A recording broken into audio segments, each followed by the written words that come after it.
मासी सादियन आणि वडिवेल गोपाल नावं आपल्या भारतातील आहेत एवढं तरी लक्षात येतं ना, यायला हवं. हे मासी सादियन आणि वडिवेल गोपाल 2023च्या पद्मश्री खिताब जे दिले जातात, पद्मश्री पुरस्कार, याचे हे मानकरी आहेत. कशाबद्दल दिला गेला?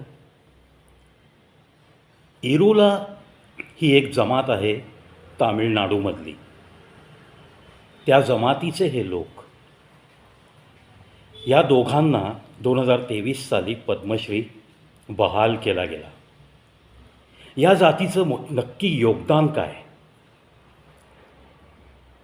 सर्पदंशावरती जेवढी म्हणून औषधं बनवली जातात, इंजेक्शन्स बनवली जातात आणि या मनुष्य जातीचे, प्राणी जातीचे प्राण वाचवण्याचा प्रयत्न केला जातो, त्यासाठी ही जी इंजेक्शन्स बनवली जातात, त्यासाठी लागणारं अनेक सर्पांचं विष यथोचितरित्या काढण्यासाठी या इरुला जमातीतल्या लोकांची मदत मिळते. त्यांच्याकडे एक पारंपरिक ज्ञान आहे.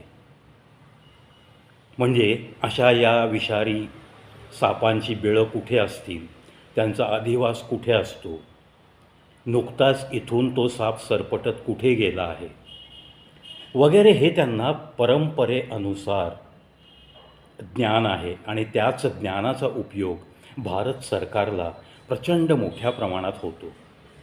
आणि म्हणून या दोघांना पद्मश्री दिलं. 1970 ते 80 या दशकामध्ये अमेरिकेमध्ये एक्झॉटिक पेट म्हणून पाळण्यासाठी वन्य प्राणीसुद्धा तुम्ही पाळू शकता अशी परवानगी बहाल केली गेली. परिणामतः आपल्या अमेरिकेमध्ये फ्लोरिडा या राज्यात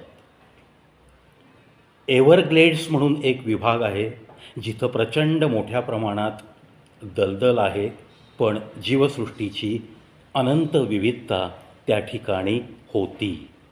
होती हा शब्द वापरावा लागतो, कारण जेव्हा एक्झॉटिक पेट म्हणून पाळण्याची परवानगी मिळाली, तेव्हा अमेरिकेतल्या धनाढ्यांनी कायदेशीररित्या, बेकायदेशीररित्या जेवढे म्हणून प्राणी बाहेरून आणता येतील तेवढे प्राणी आणायला सुरुवात केली. त्यामध्ये आग्नेय आशियामधून, म्हणजेच कंबोडिया, सिंगापूर, थायलंड, व्हिएतनाम या ठिकाणाहून त्यांनी एक प्राणी, खूप गोंडस प्राणी पाळण्यासाठी म्हणून आणला. जेव्हा आणले तेव्हा छोटेसे जीव काचेच्या पेटीत. जसे जसे ते मोठे झाले तसं त्यांना खाऊ घालणं या अमेरिकन लोकांना अवघड होऊ लागलं. एकतर त्यांची लांबी रुंदी वाढू लागली, मोठ्या प्रमाणात ते घातक पण ठरू शकतात असं वाटू लागलं. कोणता प्राणी? बर्मी पायथन, बर्मी अजगर किंवा बर्मीज पायथन असं ज्याला म्हटलं जातं, तो हा प्राणी. मग पाळणं तर आता अवघड आहे, मग करायचं काय? म्हणून या फ्लोरिडा राज्यातल्या एव्हरग्लेड्स या एरियामध्ये, जिथे थोडीफार दलदल आणि जैवविविधता आहे, अशा ठिकाणी रात्री अपरात्री गुपचूप याच फ्लोरिडा राज्यात ह्या अमेरिकन लोकांनी कारमध्ये आणून बर्मीज पायथन्स सोडायला सुरुवात केली. आता आपण तर सांभाळू शकत नाही. कुठे इकडे तिकडे सोडला, घात झाला तर आपल्यावर कंप्लेंट, केस होणार. म्हणून मग त्यांनी एव्हरग्लेड्स हे ठिकाण निवडलं. परिणाम असा झाला, एखादं धरण बांधलं, पूल बांधले, रस्ते केले, तेव्हा मानवजात ॲफेक्ट होणं हे वेगळं, किंवा तेव्हा पर्यावरणाचा थोडासा ऱ्हास होणं हे वेगळं.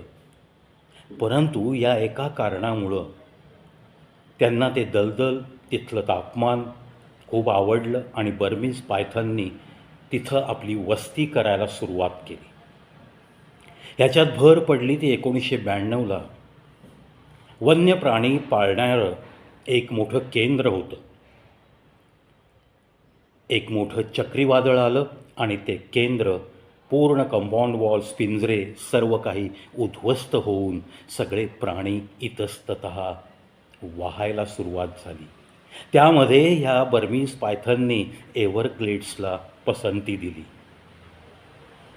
आणि अर्थातच मग ही संख्या वाढत गेली आणि मग तिथले ससे, रॅकून, बॉबकॅट, त्यानंतर काही पक्ष्यांची अंडी, पक्षी, हे त्या तिथली जैवविविधता कमी कमी होत गेल्याचं 1990 साली सरकारच्या लक्षात आलं. 90-92 नंतर मग याच सरकारने एक ठरवलं की आपल्याकडच्या साहसी काही माजी सैनिकांना, काही निसर्गप्रेमींना, काही वैज्ञानिकांना आपण आता आव्हान करू आणि मग अजगर पकडण्याची पायथन चॅलेंज अशी काहीतरी एक स्पर्धा त्यांनी आखणी केली आणि ती सुरू केली.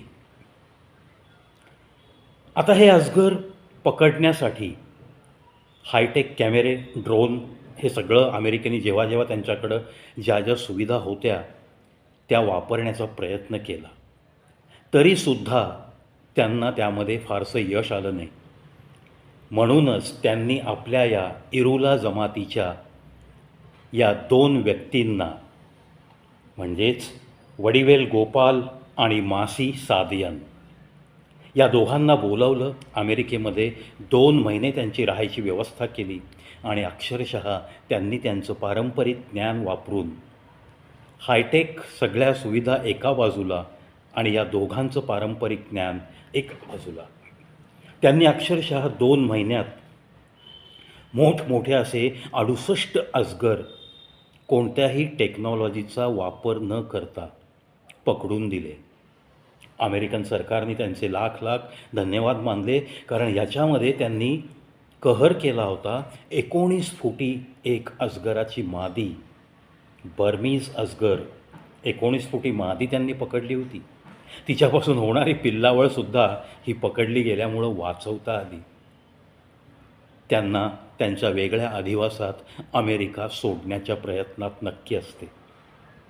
आग्नेय आशियातून आलेला एखादा हा प्राणी पाळण्याच्या दृष्टिकोनातनं आणला काय आणि फ्लोरिडासारख्या राज्यातल्या एव्हरग्लेड्समधली सर्व जैवविविधता त्यांनी खाऊन टाकली काय, हा मोठा बाका प्रसंग या निसर्गावर आला. मग आता ही निसर्गाची झालेली हानी ती कशा पद्धतीने दुरुस्ती करायची, म्हणूनच पायथन चॅलेंज ही एक अजगर पकडण्याची स्पर्धा, ज्या योगे तिथले अजगर जास्तीत जास्त पकडले जातात म्हणून ती दरवर्षी भरवली जाते. जवळपास एका स्पर्धेच्या वेळेस 200 अजगर पकडले गेले असाही रेकॉर्ड झाला. एकाच साहसी निसर्गप्रेमी व्यक्तीने जवळपास 98 अजगर पकडले आणि त्याला अर्थात पहिलं बक्षीस $10,000 हे त्याला मिळालं. यामध्ये 3 प्रकारची बक्षिसं ठेवली जातात, $2,500 आणि $1,500. म्हणजे पहिलं बक्षीस $10,000, दुसरं $2,500, तिसरं $1,500. मोठ्या हिरिरीने अनेक स्पर्धक, अनेक देशातले स्पर्धक इथं येऊन अजगर पकडण्याचं आपलं कसब दाखवतात. अर्थात ही स्पर्धा ज्यावेळेस आयोजित केली जाते त्याच्यापूर्वी अजगर मानवजातीला हानी करणार नाही अशा पद्धतीने कसं पकडता येतं, स्वतःला कोणतीही हानी होऊ न देता पर्यावरणाचा ऱ्हास करणारा हा प्राणी पकडून तो दुसऱ्या त्याच्या अधिवासात कसा सोडता येतो याच्याविषयीचं सर्व प्रकारचं ऑनलाईन ट्रेनिंग या सगळ्या स्पर्धेत भाग घेतलेल्या व्यक्तींना नक्की दिलं जातं.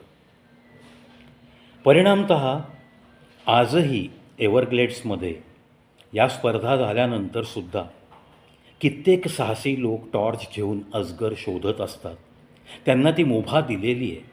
कारण एव्हरग्लेड्सची जैवविविधता पुन्हा एकदा त्या एव्हरग्लेड्सला बहाल करण्याचा फ्लोरिडा सरकारचा प्रयत्न आहे. मित्रांनो, जेव्हा आपण एखादी गोष्ट या पर्यावरणाच्या विरुद्ध होणारी किंवा एखादा प्राणी अशा पद्धतीने त्याचा अधिवास नसलेल्या ठिकाणी घेऊन जातो, तिथं त्याला सोडतो, त्यानंतर अशा पद्धतीने पर्यावरणाची हानी होऊ शकते, हा संदेश समाजाला देण्यासाठी हा आजचा व्हिडिओ. पायथन चॅलेंज ही स्पर्धा फ्लोरिडामध्ये चालू असते, याविषयीची सुद्धा तुम्हाला याद्वारे माहिती मी दिली आहे. तसंच तामिळनाडूमधली ही इरुला जमात, ज्या कुटुंबातले लोक आजही त्याच धंद्यामध्ये आहेत आणि केवळ संपूर्ण मानवजातीवर ते उपकारच करत आहेत, म्हणून या इरुला जातीला मनःपूर्वक कविप्रवीत शो यूट्यूब चॅनलचा प्रणाम. पद्मश्री ज्यांना बहाल केली अशी वैचारिक पातळी असलेल्या सरकारमधल्या निवड समितीलासुद्धा कविप्रवीत शोचं लाख लाख अभिवादन, त्यांचंसुद्धा खूप खूप कौतुक. कारण होतं काय मित्रांनो, चांगली कामं या जगभरात होत असतात, पण त्या चांगल्या कामांची पावती त्यांना मिळणं, कौतुकाची थाप पाठीवर मिळणं आणि ती द्यायची मनोवृत्ती असणं, या गोष्टी आजकाल दुर्मिळ होत चालल्या आहेत. आणि त्या जेव्हा दिसतात तेव्हा मी सुद्धा खूप खुशीने त्या लोकांचं कौतुक करतो. तुम्हाला आजचा हा व्हिडिओ पायथन चॅलेंजमध्ये तुम्हाला भाग घ्यायचा आहे का? फ्लोरिडामधल्या एव्हरग्लेड्सवर जे काही संकट आलं, ते संकट कुठेही कोणताही अधिवास सोडून उचलून नेलेला प्राणी, त्याच्यामुळं पर्यावरणाचा ऱ्हास होऊ शकतो, ही गोष्ट, हा संदेश सतत आपण मनात बाळगूयात आणि या पर्यावरणाचं, या वसुंधरेचं रक्षण करण्याची तुमची आणि आमची सर्वांचीच जबाबदारी आहे, हे कधीही विसरायचं नाही, एवढीच प्रतिज्ञा करून इथंच थांबतो. पुन्हा भेटूयात एका नवीन विषयासह, नवीन व्हिडिओमध्ये, याच चॅनलवर, कविप्रवीत show, the only unique YouTube channel with a lot of variety of video uploads. 9,840 videos.